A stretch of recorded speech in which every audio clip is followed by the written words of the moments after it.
Bismillahirrahmanirrahim. Assalamualaikum dan selamat sejahtera. How is everyone? Alhamdulillah, semoga semua dalam keadaan sihat walafiat. Okay, kelas hari ini adalah sekadar memberikan introduction. So saya akan sampaikan dalam bahasa Melayu, insyaAllah. Subjek kita adalah Biomedical Engineering and Application, BEU 41503. Kod dia. Subjek ni adalah pengkhususan, subjek specialization untuk pelajar kejuruteraan elektronik yang specialization di dalam medical electronic engineering. Jadi one of the interesting specialization subject, biomedical. So apa yang kita akan lihat dalam ni adalah mainly on application. So bila kita tamat dalam pengajian kejuruteraan elektronik, specialization elektronik perubatan, kita nak pastikan pelajar kita tahu ada berapa banyak cabang yang boleh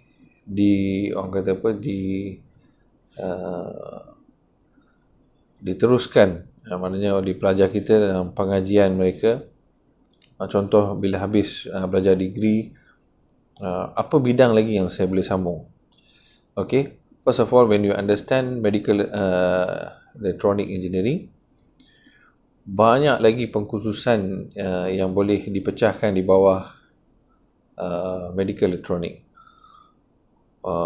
So kita telah pilih biomedical engineering as a topic so that we look at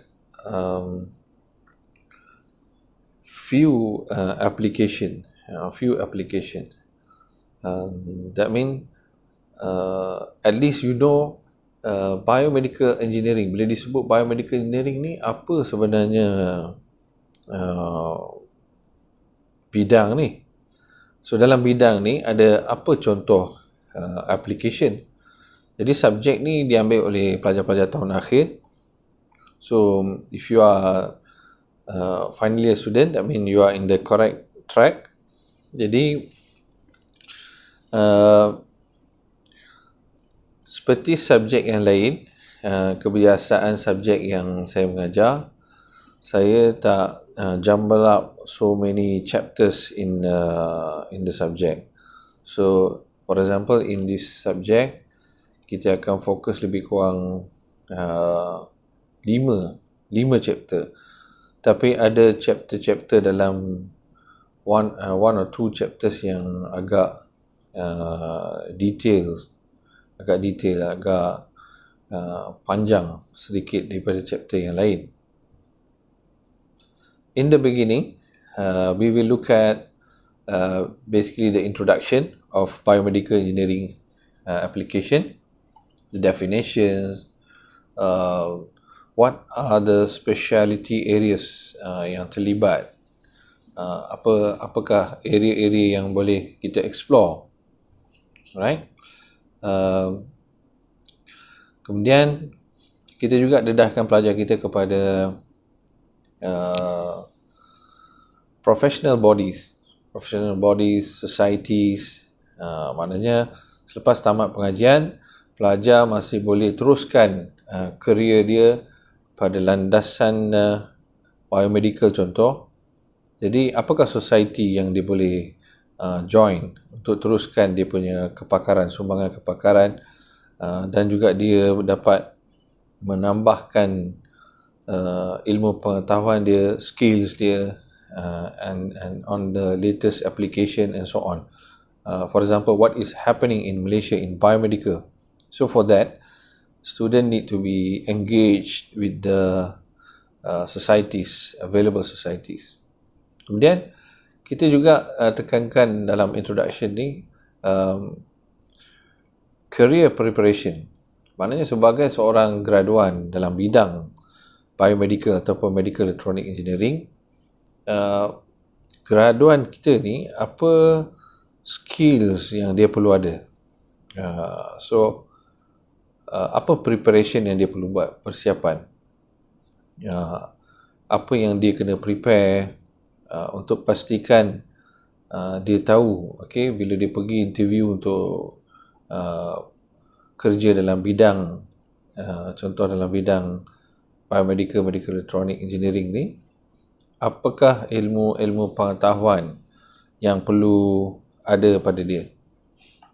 Selain daripada ilmu pengetahuan, apakah soft skills yang dia perlu ada, dan cara-cara menjawab soalan dalam interview, for example. And then what are the terminologies dalam medical electronic engineering ni. Dia punya extra dia ialah if a graduate who graduate just in electronic engineering but going for an interview in the medical electronic jobs, so potentially the graduate will not be able to know few terminologies that being used, for example the medical wordings and terminologies. Tapi untuk biomedical, medical electronic engineers, graduan dalam bidang ni, kita pastikan, kita cuba usahakan supaya they are well versed about the terminologies. Jadi dia prepared. So that's what we have a section that we covered as career preparation. Other than that, code of ethics for biomedical engineering profession, Medical Device Act yang pernah disebutkan di Malaysia. Apakah kelulusan yang perlu ada? Apakah akta yang ada untuk seseorang itu untuk mengendalikan peralatan mesin di hospital sebagai seorang engineer dalam bidang kejuruteraan perubatan, elektronik perubatan. Alright. Moving on, kita pergi ke chapter kedua. Chapter kedua ni kita telah pilih satu topik, satu cabang daripada biomedical engineering application. The application that we will look at is on rehabilitation engineering. Right? Topik rehabilitation engineering ni adalah sangat besar, tapi kita nak lihat dari sudut application. Apakah application yang terdapat dalam pengkhususan tajuk ni. Contoh, di manakah kita boleh gunakan ilmu pengetahuan sebagai seorang yang graduan dalam elektronik perubatan, dia boleh gunakan dalam projek-projek rehabilitasi. Contoh, you can use your knowledge on designing a wearable monitoring device. Right? Sekarang ada monitoring devices. There are also wearable monitoring devices. That means the wearable one is that where you attach to the human body, right? And then we will also look at some rehabilitation devices.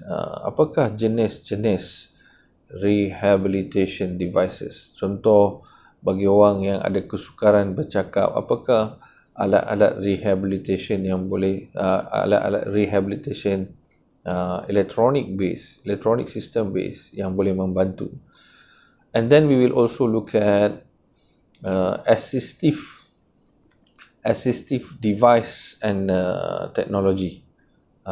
So assistive device technology ni kita cuba membantu orang-orang yang ada masalah dari segi menjalani kehidupan seharian sebagai seseorang yang normal, maknanya sempurna.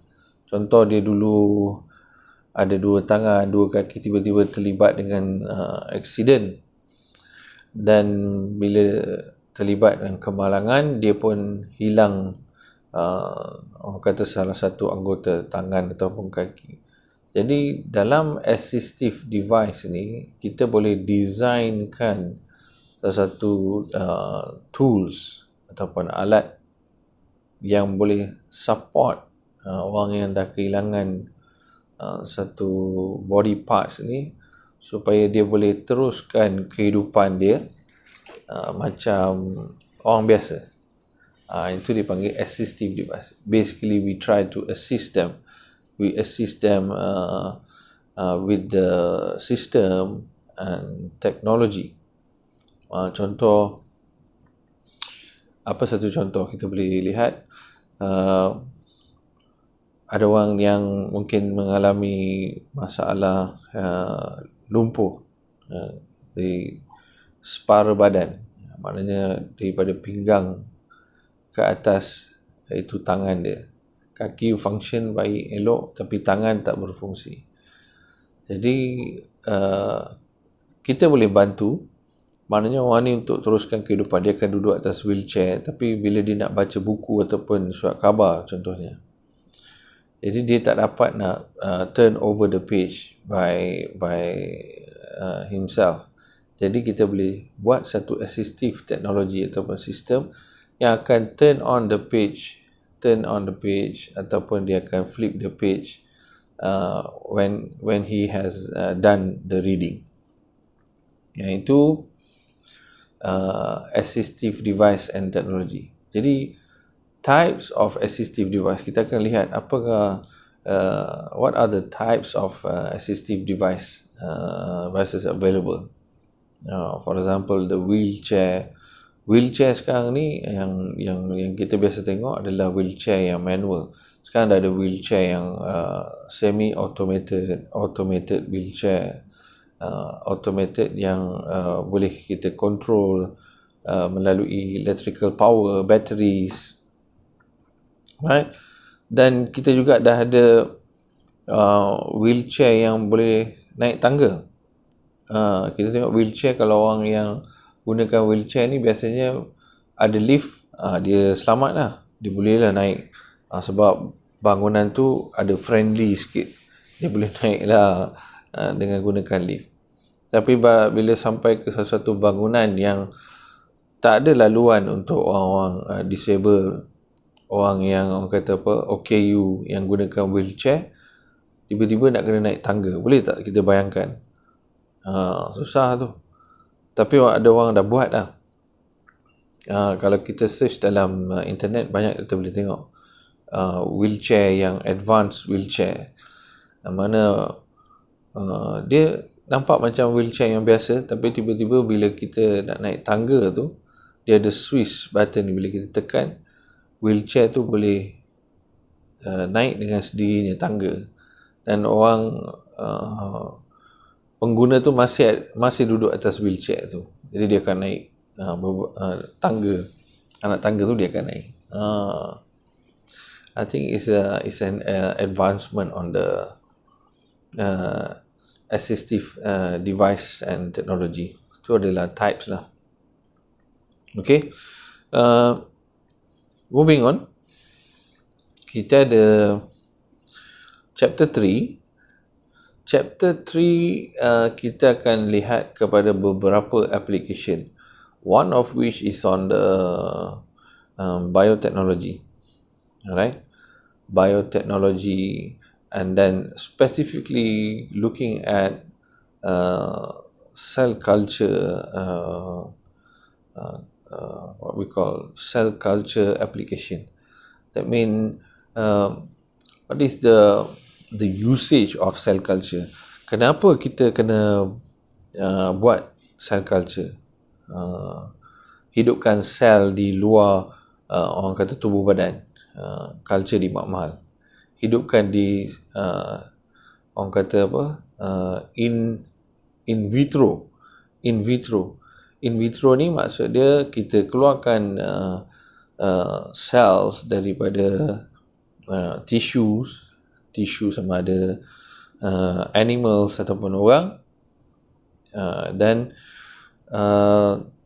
sel tu kita culturekan dalam petri dishes, dalam bekas, dan kita simpan dalam makmal.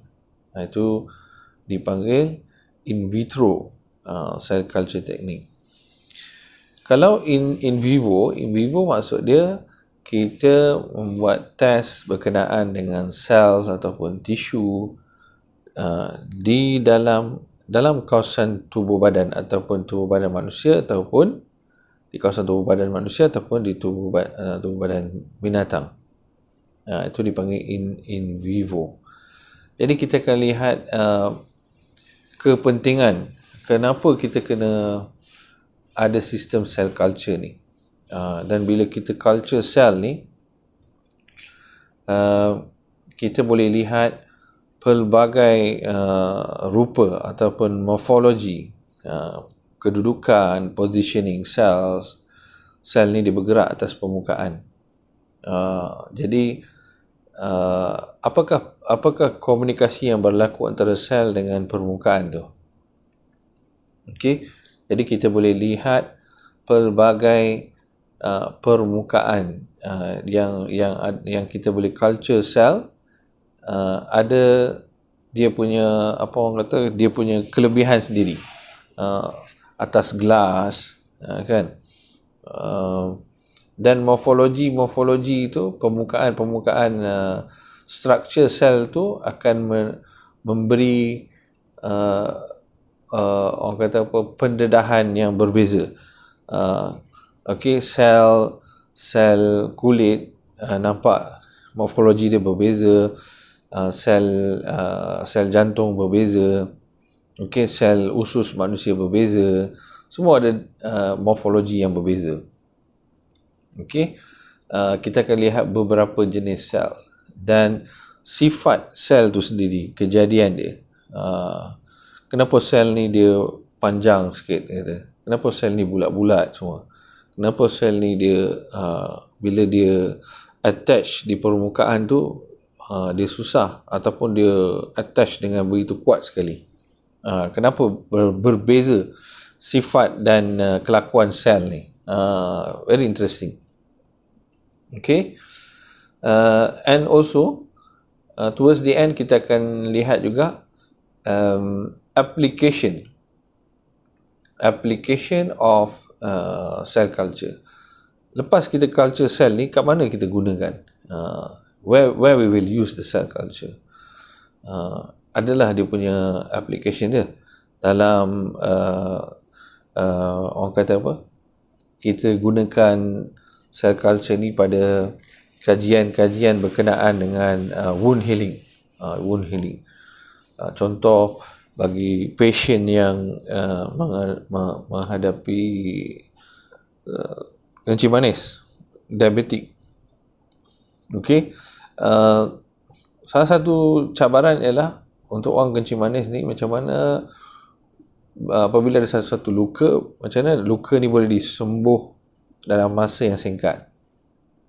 Jadi itu adalah salah satu application yang kita boleh lihat. Masa yang diambil untuk heal the wound site pada patient tu, contoh sebelum ni kalau 3 minggu baru heal, kita nak dapatkan masa kurang daripada seminggu. Jadi apakah steps yang kita boleh buat untuk amplify signal communication between the cells so that healing tu berlaku dengan lebih cepat. After the application of cell culture, we will look at few types of microscopy system, the technology behind the microscopy system, the advances made, and then we will look at also flow cytometry. Salah satu equipment, flow cytometry. Flow cytometry macam mana ianya digunakan dalam pengiraan sel darah merah dan sebagainya. Okey, kita akan lihat macam mana teknik yang digunakan untuk mengukur ataupun measurement is made through this flow cytometry kepada biological cell. Okey, kita akan lihat dia punya principles of flow, the labelings, the parameters, measurable parameters, and then also some specific application. Sambung daripada itu, kita akan lihat macam mana vaksin dibuat. How vaccine is produced. First of all, what are the vaccines? Kenapa pentingnya ada vaccines? Dan macam mana vaksin ni dibuat? Dan macam mana function vaksin ni sebenarnya? And how the immune system correspond to the vaccine. Alright, types of vaccine, the development, and then new vaccine developments. Okay. Moving on, we will also look at the antibody interactions, communications between monoclonal antibody.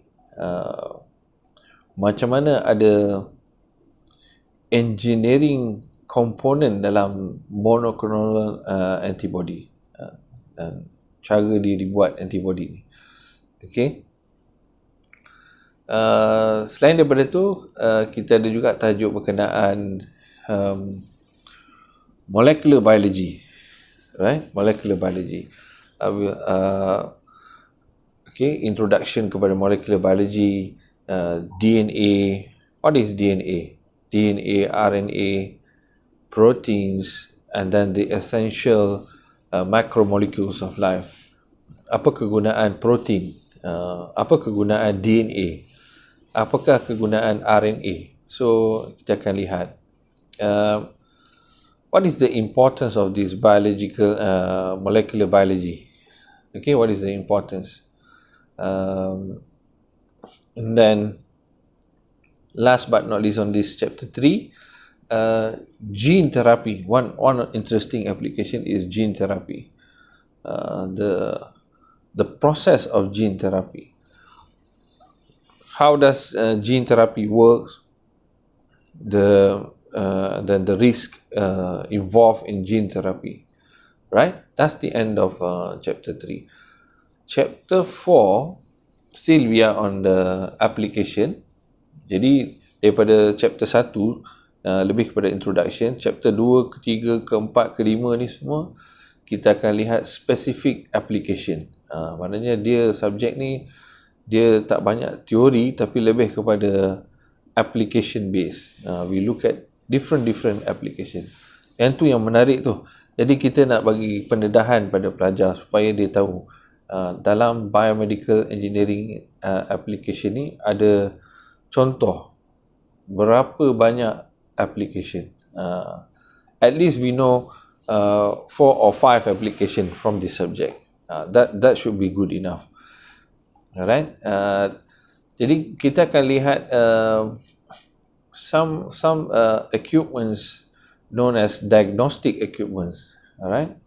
Diagnostic equipments, equipment yang digunakan untuk buat investigation, pemeriksaan. Contoh yang biasa kita guna pulse oximetry.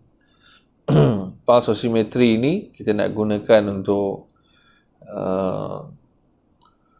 mendapatkan bacaan pulse, heartbeat per minute, dan juga level of oxygen saturation inside the blood.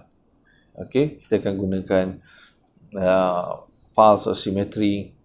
Kemudian ultrasound. Okay, ada banyak jenis ultrasound. Okay, function ultrasound, dan juga kita akan kaitkan function ultrasound ni dengan application, specific application.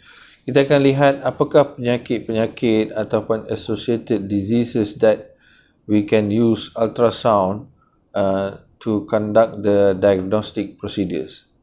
Alright. And then a small part on that also, kita akan lihat medical image processing, ultrasound image processing, focusing on ultrasound image processing, right? And few types of diseases that can be explored or we can diagnose using this image analysis. That's in the chapter 4. Kemudian last chapter 5 kita lihat alat-alat jenis monitoring, jenis monitoring dengan lebih detail lagi. Okay, sebelum ni mungkin pernah belajar peringkat diploma, tapi di sini kita peringkat degree kita nak pelajar faham, okay, dari segi apakah alat-alat monitoring yang ada dalam bidang ni. Contoh ECG, elektrokardiograf. ECG adalah alat yang boleh merakam signal, output signal PQRST, the contractions and the relaxation of the heart muscles according to the heart pumping. Alright, so we will get the PQRST. Kan kita biasa tengok dalam cerita ke kan, ada skrin yang tunjuk naik PQRST. Jadi kita lihat contoh macam mana function ECG sebenarnya, berapa lead yang dia pakai, dekat mana position dia. Okay, di human body ni dekat mana position kena pasang tangan, kaki, dada, di tulang nombor berapa, kiraan dia, berapa lead dia, okay, dan kiraan beat dia tu. At least student akan faham macam mana kiraan tu dibuat. Okay, tu ECG. EEG, electroencephalogram, lebih kepada alat yang merakam frekuensi ataupun aktiviti function otak kita.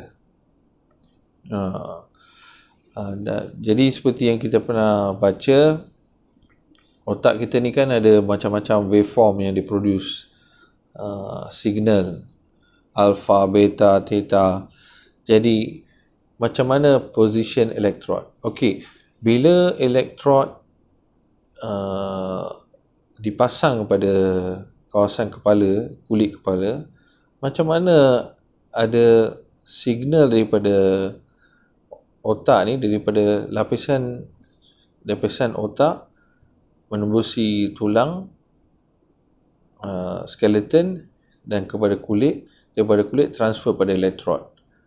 Macam mana signal ni dapat dikeluarkan? Jadi kita akan explore how we can get these signals. That's the EEG. EMG, contact electrode pada muscle kita. EMG stands for electromyogram. Anything to do with muscle. Jadi muscle kita ni kan ada contraction, ada relaxation. Kan? Dia muscle kita ni ada masa dia contract, ada masa dia relax. Dia tak boleh contract terus saja. Jadi kita akan jadi tegang. Jadi ada masa dia contract, ada masa dia relax.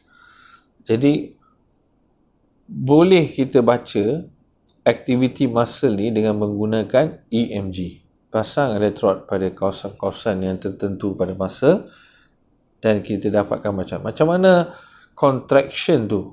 Macam mana contraction to charging of the ion positive negative between the muscle area can be extracted to the electrode, dan electrode tu sambungan sampailah ada proses boleh baca keluar maklumat aktiviti muscle kita tu. Okay, that's EMG. Dengan tu So kita selesai 5 chapter. 5 chapter untuk subjek biomedical engineering and application. Okay. So kalau ada apa-apa soalan nanti boleh tanya, insyaAllah. Kalau ada apa-apa soalan nanti boleh tanya. Kalau rasa macam tak clear berkenaan dengan chapter, boleh send question pada saya, tanya soalan. Okay. As macam subjek-subjek yang lain, subjek ni pun kita tekankan kepada peratus kehadiran kuliah. Maknanya pelajar kena hadir kuliah seperti biasa, walaupun online. Pastikan semua ada dan boleh dihubungi pada waktu kuliah. Maknanya bila tiba-tiba kita tanya soalan, kita tanya, student pun jawab lah, jangan senyap je. Rupanya tak ada ke online, ataupun nama je login, tapi orangnya tak ada. Ni kacau ni kata. Dalam pada 10 student, 5 je yang aktif mendengar, 5 lagi tak ada. Bila kita pensyarah boleh tahu, kadang-kadang bila kita stop, tiba-tiba tanya soalan, tak ada yang menjawab kata. Jadi bila tanya, kena ada respons daripada student. Yes ke apa ke kan, yang senyap je. Ini bukan masa untuk diam tanda setuju. Ni kita perlukan respon daripada pelajar. Okey, ada yang login lepas tu tak dengar pun ceramah ataupun kuliah, sibuk main game kata. Habislah, tak ada pay attention, kesian student. Okey, you have to be, I think kita orang kata apa, kita bantu diri kita sendirilah, insya-Allah. Kan? Student-student saya ni saya rasa tak ada yang macam tu. Saya dengar pensyarah-pensyarah lain dah beritahu. Ada yang bila ditanya tu, tiba-tiba bunyi main game aja. Macam motor racing pula keluar tiba-tiba. Bukan jawapan student ni keluar. Tiba-tiba tanya, tak ada jawapan. Sampai habis kelas tak log off pun tengok. Yang lain semua dah left, tinggal dia seorang aja. Itu maknanya log in saja. In saja, out tak ada. Kan? Okay. So please bear in mind, kehadiran kuliah tu at least 80%, kurang 80%, maknanya akan ada tindakan pada pelajar. Jadi pastikan ada internet connection dan sebagainya. Okay, 80%. Kita akan ambil attendance pelajar. So dan ada markah jugalah kan, ada markah juga. Respons pun ada markah. Jangan ingat saya diam aja cukup lah, saya hadir saya diam. Respon lah. Ni pelajar-pelajar tahun akhir ni dia kena lebih aktif. Ya, pelajar-pelajar tahun akhir ni dia kena lebih aktif, sebab dah makin hampir ke alam kerjaya. So pastikan kita dah ready sebenarnya. We are going for the job after this. Takkan kita jadi pendiam je lagi. This is the time kita kena interact. Tapi biasanya memang student takkan jawab lah. Bila tanya pun senyap aja. Kita nak ubah. Tahun akhir ni kita nak ubah. Kita nak pelajar kita lebih responsif, menjawab lah. Menjawab. Bila ditanya tu menjawab. Kalau ada soalan pun boleh tanya. Okey. Seperti subjek lain, subjek ni pun ada pemarkahan dia, pembahagian. Selepas attendance, we also emphasize on the grading. Maknanya markah pembahagian 50% coursework, 50% final exam. Okay, as usual, the 50% coursework, macam mana kita ada quiz, pecahan markah untuk quiz, untuk test 1, test 2, assignment 1, assignment 2 mungkin tak ada, assignment 1, lepas tu kita ada projek. Okay, projek yang besar jugalah. Dan kita akan decide sama ada pelajar akan buat dalam group ataupun secara individu. So that's all 50%. And then 50% for final exam. Final exam 50% ni sebenarnya time pada masa ni kita mungkin tak dapat buat yang full exam, jadi kita akan buat summative assessment. Maknanya kena buat juga. So bila dapat siapkan 50% markah dia.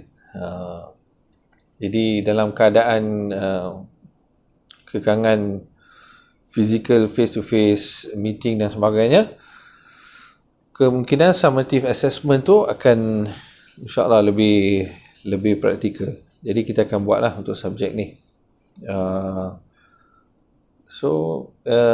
Okay, that's 50%, so total 100%.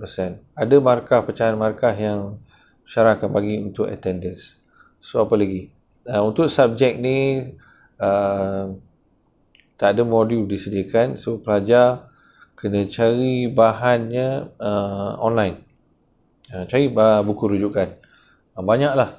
Sebenarnya masa sekarang ni, nowadays, all the information is available di hadapan kita, sama ada kita nak gunakan ataupun tak menggunakan.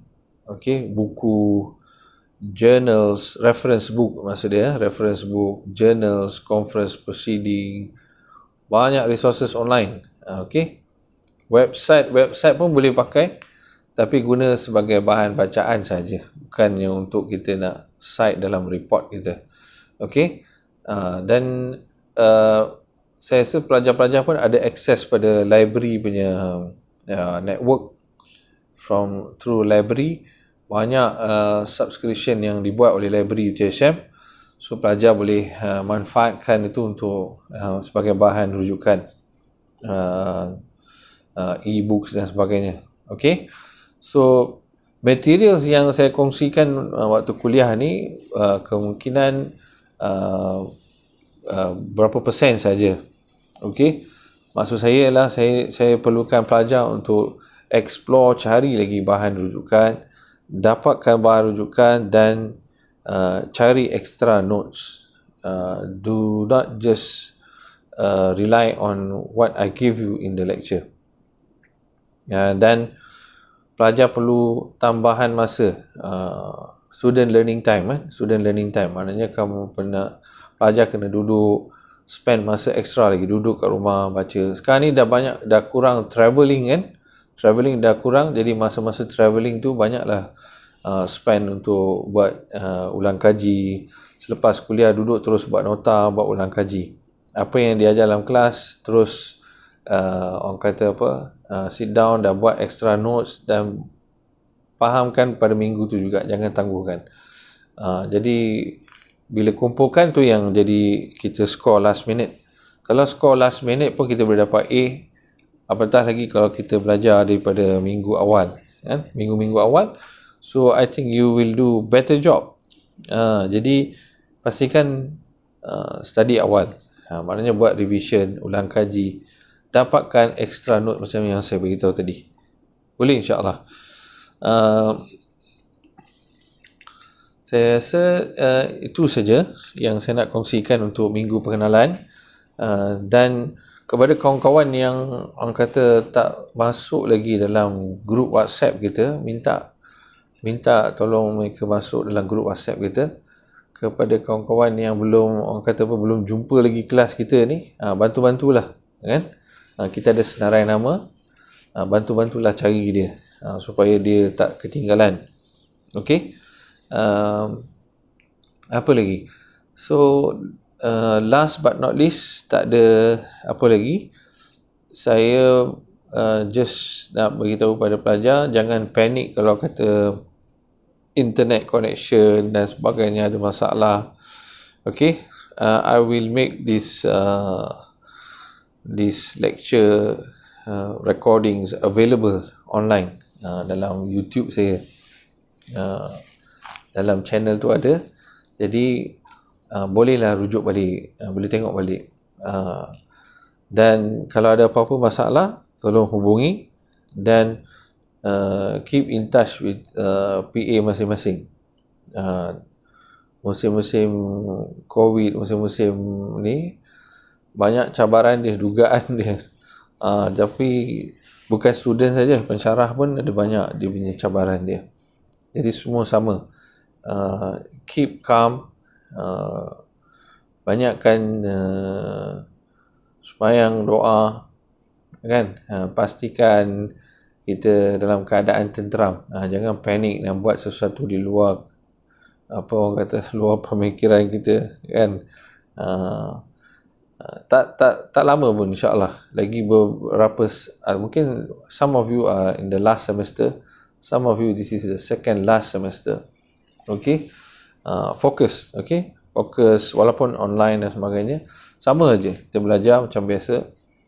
Teruskan belajar.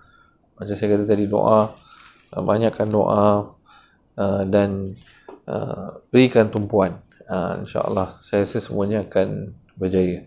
So insyaAllah kita akan jumpa lagi dalam sesi kelas akan datang. So hopefully we'll be in touch again, insyaAllah. Okay, sekian saja. Assalamualaikum warahmatullahi wabarakatuh dan salam sejahtera.